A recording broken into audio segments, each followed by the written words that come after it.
Welcome to episode number 48 of the Let's Discuss Gaming podcast. I am your host, Triple J. Joining me is my co-host, Dr. Games 101. Hey guys, what's up?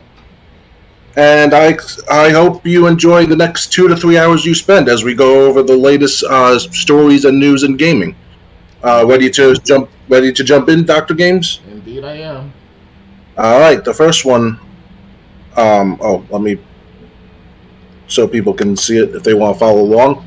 2 more classic games coming to PlayStation Plus accidentally revealed. Sony unveiled its new and revamped PlayStation Plus service that combines Plus with PlayStation Now back in March. Then Sony revealed some of its PlayStation 5, PlayStation 4, and PlayStation 3 and classic games lineup, including a selection of PlayStation 1 games that would be coming to the service. That list wasn't exhaustive, though, and now 2 more classic games have seemingly leaked, as reported by Eurogamer. Funnily enough, it appears to have been PlayStation itself that accidentally leaked the 2 new classic games, Oddworld, Abe's Odyssey, and Ridge Racer 2. Oddworld is for PlayStation 1, Ridge Racer 2 is for the PSP, because fans found both listed on the Malaysian PlayStation Network store. At the time of this writing, the Abe's Odyssey page is still up, but the Ridge Racer 2 page takes you to a window that says not available for purchase and nothing else. You can also view the Malaysian's PSN listing of 2 previously announced PS1 games coming to PlayStation Plus next month, Worms Armageddon and Worms World Party. As Eurogamer notes, in the Reset Era post, where this seemingly accidental leaks were first found by players, you can view multiple screenshots from the Ridge Racer 2 listing. Over on Video Games Chronicle, you can view nearly 10 minutes of Abe's Odyssey in action, including a look at its emulation and how the rewind feature works.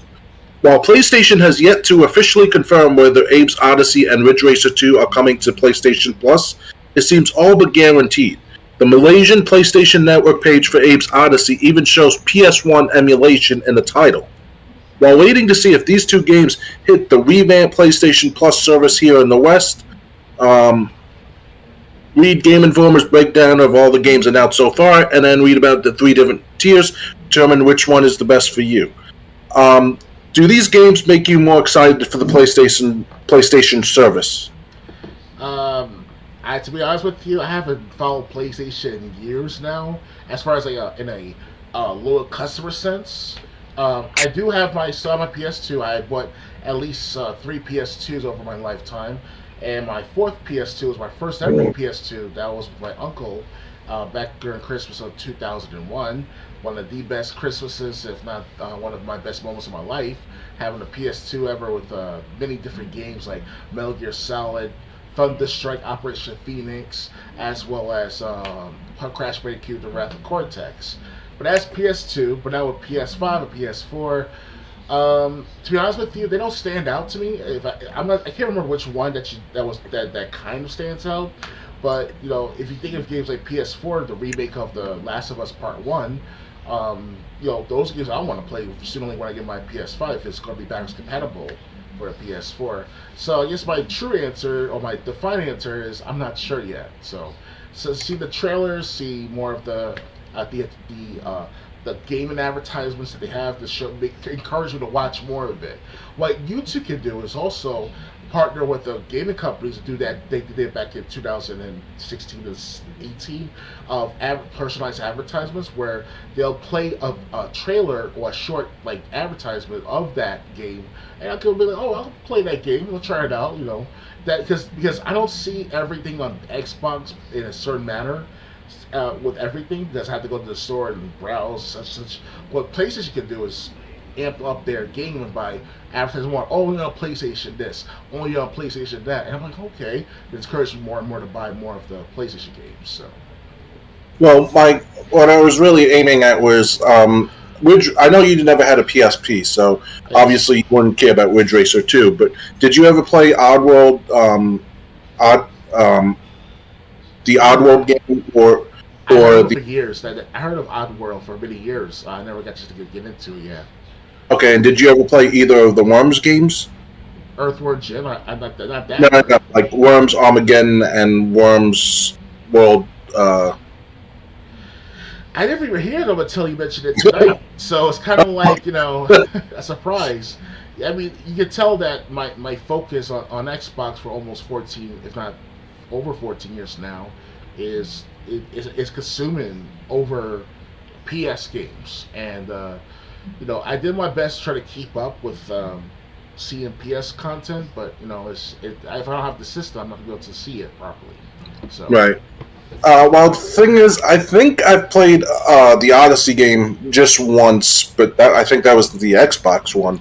I never played any of the Worms games. I have heard of them, but I never played any of them. Right. Yeah, I'm just more interested in seeing what's going to be revealed. I don't have a PlayStation 5 or a PlayStation 4, but I am happy to see something that seems that's going to be contesting Game Pass, especially since Microsoft is games with gold is just a disappointment every month. Mm-hmm.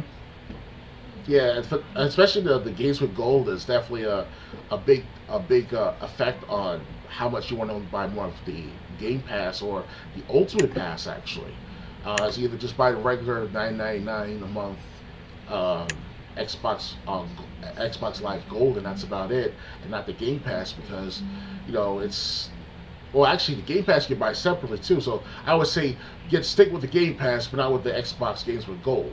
Yeah. Yeah.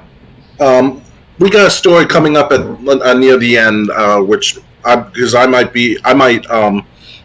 just turn my I'll cover it when we get there. I don't want to spoil what we have for the rest. So you ready to move on? Yes, indeed. Okay, next story. Gloomhaven is coming to consoles in 2023. Gloomhaven is a dungeon-crawling board game that required a little muscle from the player, as its massive box weighs over 20 pounds. That heft is the conversation starter that helped Gloomhaven find the audience it rightfully deserves. It's a great board game experience that was recently adapted into an equally as notable turn-based tactical RPG for PC.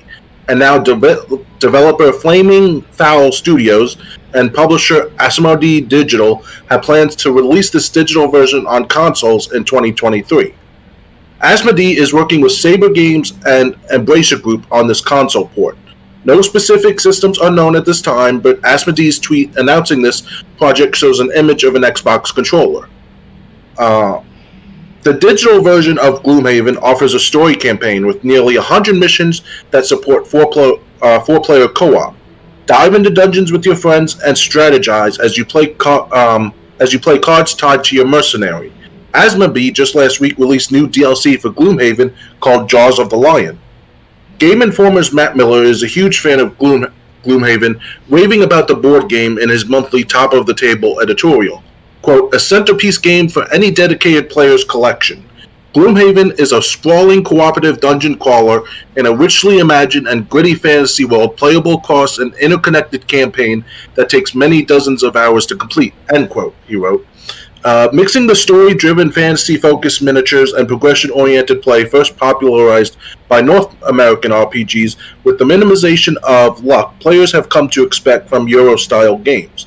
Gloomhaven is a complex beast of a project, but it's also one of the most inventive and rewarding board games in a long time.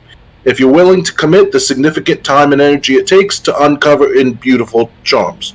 We'll have to wait to see what is in store for the console versions, but given the announcement timing, there's a good chance we'll learn more soon. So, have you heard about Gloomhaven? I watched the trailer earlier today, and if not last night as well. It seems like one of those not tabletop literally, but it seems like one of those not live, but it's like a turn-based system, a turn-based gaming type of game of sorts, similar to that of Final Fantasy VII, and but not that interesting as Final Fantasy VII because it has a good story and all. But Gloomhaven, they didn't speak on the story as much. It's basically just the gameplay, and I will play it as the sake of knowing more how to beat my enemy, whatever. But as far as like the story is concerned, it's not gripping me like Warhammer. At least Warhammer has some kind of backdrop in each of their games of what's with the Warhammer 40K stuff. And also, Gloomhaven was similar to the Banner Saga game I played. That was part of the Games with Gold. I still got the game. It's called Banner Saga 2, if not Banner Saga 1. They gave Banner Saga 2 made a free Games with Gold back at least 5 years ago now. And last time I played Banner Saga was at least 2 years ago. And back then it was good. I played the Banner Saga 2 game and it was alright. I should get the triple pack, the trilogy, excuse me. They haven't put it into a bundle yet over in the Xbox store after all these years. But yeah, Banner Saga is similar to that. Banner Saga is similar to that of Gloomhaven. It's just that Banner Saga is more of the medieval related theme, you know. Okay. I haven't heard anything about Gloomhaven. I haven't seen like the trailer or anything. But it sounds like what could be. I don't know. This is just a guess. But if for anyone who's played Fable Heroes, they used to like you'd go through the level and then they have like the board game section. And I'm just thinking maybe Gloomhaven's going to be something like that board game part, where you actually rolled dice, you went around a board, and what space you landed on was either positive or negative for your character. But turn-based role-playing games, I have played those before. Big fan of those, so I'm interested in seeing what Gloomhaven's going to be like when it finally releases. Yeah. Ready to move on? Yep. Okay, next. Grand Theft Auto 6, Everything We Know. Rockstar's open-world franchise is returning with what fans are calling GTA 6. Grand Theft Auto is one of the most popular and best-known franchises in gaming, and expectations are high for the next entry in the series. Rockstar Games has announced Grand Theft Auto 6, though it technically hasn't been given the game an official title yet. While details are thin at the moment, we do know a little about it as we head into not E3 month and Summer Game Fest. Who's developing GTA 6? Grand Theft Auto 6, as fans are calling it, despite Rockstar not officially announcing a title yet, is in development at Rockstar Games. Rockstar North, based in Edinburgh, Scotland, is leading the game's development, but these days Rockstar's entire network of studios is known to work collectively on the same project, not unlike how development on Call of Duty is distributed between teams. Rockstar's latest big game, Red Dead Redemption 2, was developed by multiple teams. After years of speculation and assumptions, Rockstar Games officially announced in February 2022 that the next Grand Theft Auto is in development with production well underway.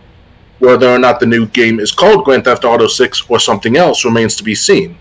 While Rockstar isn't ready just yet to divulge specifics on the next GTA, the company said its general philosophy with new games is to significantly move beyond what it achieved before. With the unprecedented longevity of Grand Theft Auto 5, we know many of you have been asking us about a new entry in the Grand Theft Auto series. With every new project we embark on, our goal is always to significantly move beyond what we have previously delivered, and we are pleased to confirm that active development for the next entry in the Grand Theft Auto series is well underway, Rockstar said. We look forward to sharing more as soon as we are ready. Rumors about Grand Theft Auto 6 have been plentiful. One of the more intriguing rumors is that the game will have a Fortnite-style evolving map in some capacity. According to some scuttlebutt, this would allow Rockstar to frequently change and adjust GTA 6's world map, similar to how live service games mix things up on a regular basis. Other rumors have suggested GTA 6 will be set in the 1980s, though reporter Tom Henderson has rejected that claim, saying the game will in fact take place in a modern-day version of Vice City. In terms of playable characters, it's suggested that Rockstar will have multiple playable characters, a storytelling device that began with Grand Theft Auto 5 and was much praised at the time. In Grand Theft Auto 5, the three main characters, Trevor, Michael, and Franklin, were all male. However, rumors suggest that at least one of the characters in GTA 6 will be a woman. Some of the other rumors in the mix for GTA 6 is that the game could launch as a timed exclusive on PS5. This would be a huge deal, but not necessarily surprising. GTA and PlayStation have been partners for some time already, and in the age of exclusive content, Sony paying Rockstar for some kind of exclusivity would continue that trend. So, what do you think about Grand Theft Auto 6, what we know and what we've heard. I'm still stuck on playing GTA 5 for 10 years. I'm kind of stuck in GTA 5 for the time being, story mode, because I have the last heist / mission with all 3 characters, right? So I'm kind of stuck without the strategy guide. I'm trying my best not to look at the YouTubes and the cheat codes and stuff like that, cheatcodes.com, cheatcc.com, you name it. Wait a minute, are you talking about the last heist or the last mission? It's a mixture of the last heist. Like, I do different missions for the heist. Okay, because there's some, I don't know if I should spoil it. The last mission, actually I'll spoil it a little bit. The last mission, Franklin gets a call from the FIB, and they basically tell you, we don't care if you kill Michael, we don't care if you kill Trevor, but one of them's got to go. If you decide to show loyalty to both of them, this whole organization is going to take all 3 of you out. Right. And then that's when you got to make your choice. I hope it'll be very clear and cut to the chase, because I don't want that, over exaggerate. It can be over exaggerate to some extent. Don't get me wrong. I like a good story with a good oomph, good mesmerization of sorts. But but don't be like make people select only one. Try to help them. Like, it's like Walking Dead, Telltale games, those type of games. Now that's intense. When you play the Telltale game of season 1 of The Walking Dead, you had to choose between the reporter and the fat guy. I chose the reporter easily because he has a gun. The fat guy doesn't. Sorry to my fat people out there. So something like that. That's intense. But I knew as an adult that's what I want to select. I knew that she's the one for me. Well, as a girlfriend, else as a bodyguard. I can't complain. 2 things in one, rather than 1 thing in one. Well, I'm serious though. Back to GTA. I will admit this. I haven't focused too much on GTA for the last couple of years. Last time I played GTA 5 was at least a year ago now. It feels like a year ago. And the last time I played it constantly was at least 5 years ago. And I'm still playing for the first time ever.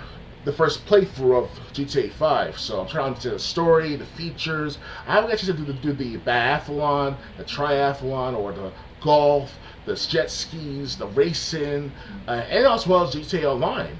I'm still level 10, if not level 11, in GTA Online after all these years.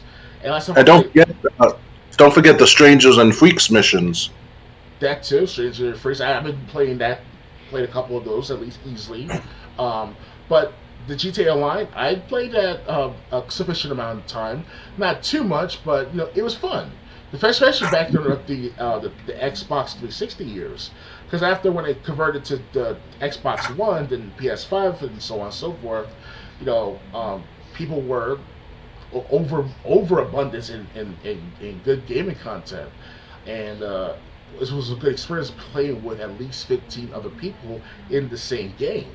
And we're not talking about a free-for-all team deathmatch or whatever. We're talking about some sort of competition. You do parkour and shit. You climb up on top of these buildings and platforms. It's like Super Mario meets, Conker's Bad Fur Day in a sense, but with guns. So, but yeah, it's an interesting experience. So I cannot wait for them to come up with GTA 6. I'll definitely wait for another couple of years at least. By that time, I should finish with GTA 5 and understand the full lore of GTA 5, and then move on to GTA 6. Okay. So GTA 6, honestly, I would love if they went with giving us the protagonist of a woman, because we never had that. Sure, Grand Theft Auto 3, you had, I think, Catalina. You also had her as a partner in San Andreas, but we never got to play as a woman. They were always a supporting role for the protagonist. So that would be something cool if at least one woman joins the team. I'm glad it's not going back to the 80s, because if they're going to go back to the 80s, it should be like Grand Theft Auto 1.5 or something.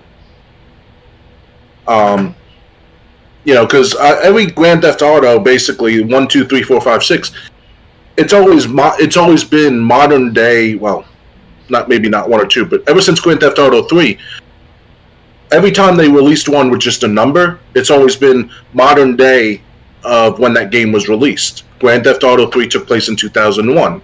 Grand Theft Auto 4 took place in 2008. Grand Theft Auto 5 took place in 2013.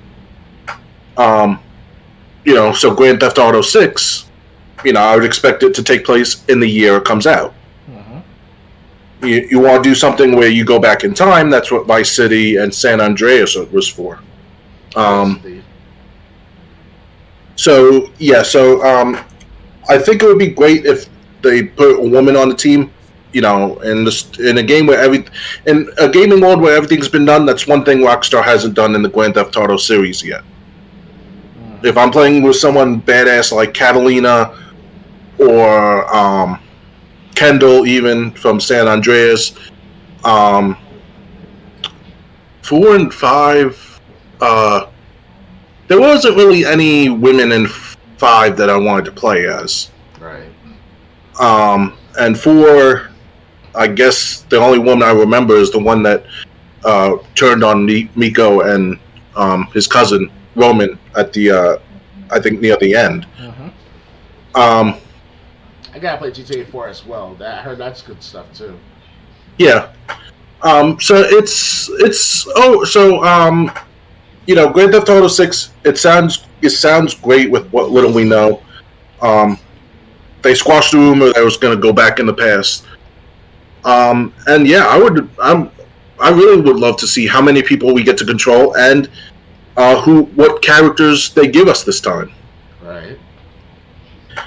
Anything else to say, or ready to move on? Well, I would like to let people know that I did a Let's Play back many years ago, back in 2016, of GTA 5 on the Xbox One version. I will try to do another gameplay if I figure out the story mode of itself and see if I gotta go forward. Because I finally did one recent mission back a year or two ago for that last heist. So, and I found out, thanks to WarCorp666, he played GTA 5, and, he shared people that you can go to the police station and steal a car for the gauntlets or some shit like that, or whatever the mission was. So I said, okay, I'll go to the police station in that area, but okay, I remember to memorize it now. Because I'm still memorizing the map of GTA 5, so that's all. Ready to move on? Yes, indeed.